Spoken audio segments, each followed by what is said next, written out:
Apa sebenarnya hakikat bahagia itu? Ada seorang kaya, hartanya banyak, dia naik kereta yang besar, megah dan mewah. Dalam perjalanan dia tengok ke sebelah kanan ada tanaman padi sawah yang menghijau. Lalu dia pandang ada budak-budak kecil membawakan makanan beserta ibunya menuju pondok di tengah sawah. Suami sudah menunggu makanan siang tiba. Apa kata orang kaya dalam kereta? Oh, bahagianya petani. Di tengah perutnya lapar, istri dan anaknya datang. Makanan tiba pada waktunya. Air minum dapat menghilang dahaga. Lapar hilang, rindu pun sirna. Karena istri dan anak ada di sekitar dia. Bahagianya menjadi petani, kata orang kaya dalam kereta.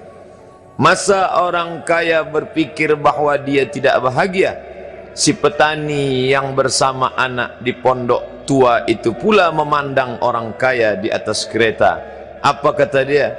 Betapa bahagianya orang kaya naik kereta, sedangkan aku hanya duduk di pondok yang tua. Maka pada hakikatnya manusia ini dua-duanya tak bahagia. Lalu sebenarnya bahagia itu di mana? Ada seorang anak yang sedang belajar di college, university. Maka dia berkata, alangkah bahagianya kalau saya dapat BA. Selepas dia dapat ijazah BA, lalu dia berkata, aku tak bahagia. Alangkah indahnya bila dapat master. Manakala dia dapat master, dia berkata, oh, betapa bahagianya kalau dapat PhD.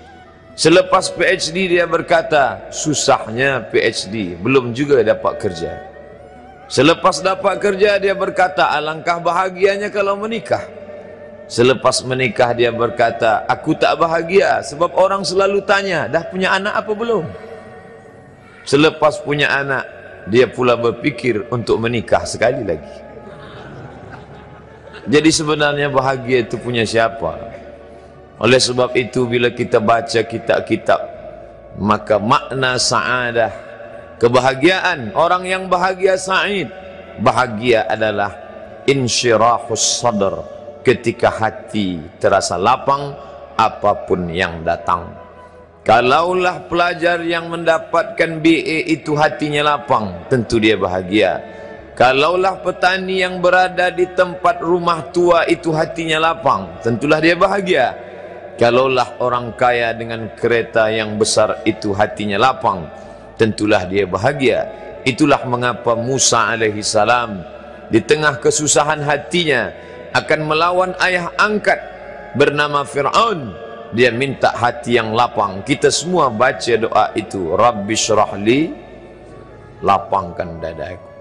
Itulah mengapa kakinya pecah berdarah, giginya patah, pelipisnya pecah, meneteskan darah, tapi dia tersenyum bahagia kerana hatinya lapang.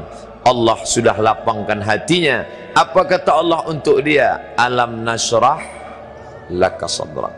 Itu beza Muhammad dengan Musa. Musa meminta, Rabbi syrah li sadri wa yassir li amri wahlul 'uqdatam min lisani yafqahu qawli. Sedang Muhammad tidak meminta. Belum meminta, Allah dah bagi pada dia. Apa kata Allah? Alam nasrah laka sadrak wa wada'na anka wizrak alladhi anqadha dhahrak wa rafa'na laka dhikrak.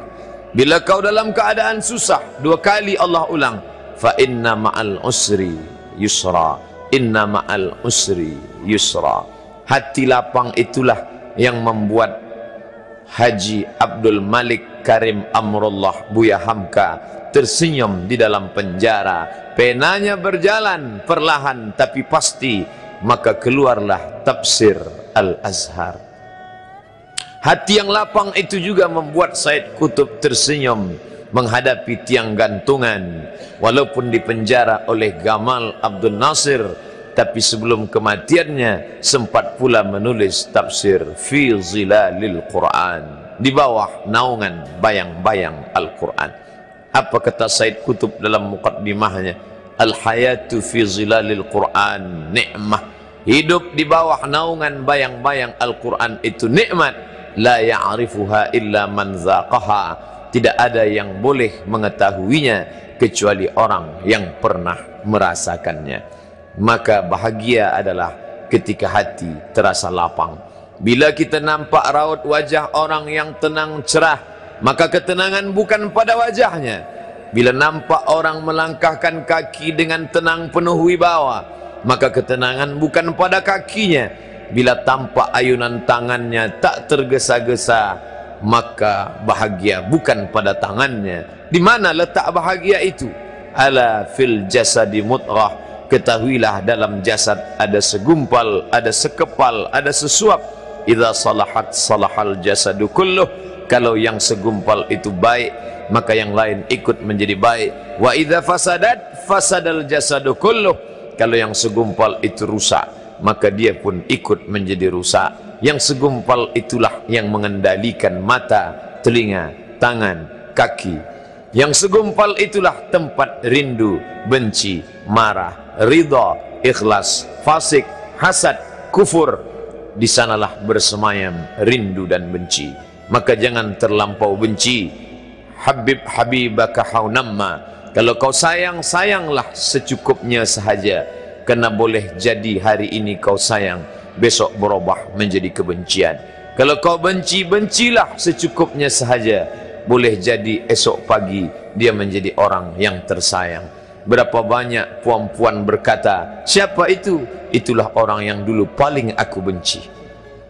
Tapi hari ini masih ada juga benci, tapi tak banyak.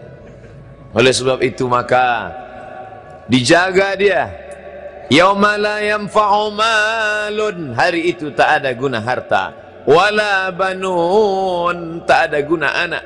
Illa man atallah. Kecuali orang yang datang menghadap Allah biqalbin salim. Dengan hati yang salim. Qal, qab, lam, ba. Qallaba, berbolak-balik. Qallaba, tidak selamanya bahagia. Kadang pagi hati tenang, petang datang dia pun susah. Kadang pagi hati lapang, petang tiba dia pun gundah. Maka apa yang dapat menolong? Ala bizikrillah. Ketahuilah dengan banyak menyebut mengingat Allah, tatma'innul qulub, maka hati akan menjadi lapang. Qalbul mu'min baina asabi'ir rahman. Hati orang beriman berada di antara jari jemari kuasa Rahman. Kalau dia hendak, dia balikkan yang senang menjadi susah. Kalau dia berkehendak, yang susah dia balik menjadi lapang. Berapa banyak orang yang tampaknya mungkin kita kata dia susah, tapi dia masih boleh tersenyum. Sebaliknya orang yang menurut pandangan zahir kita cukup segala, makan, pakai, tapi tampaknya kesenangan tak pernah singgah. Apa sebab? Kerana hati milik Allah. Dia ada dalam diri kita, tapi dia bukan punya kita. Lillahi ma fis samawati wa ma fil ard. Apa di langit, apa di bumi, milik Allah. Balikkan kepada Allah. Dari Allah, balik kepada Allah.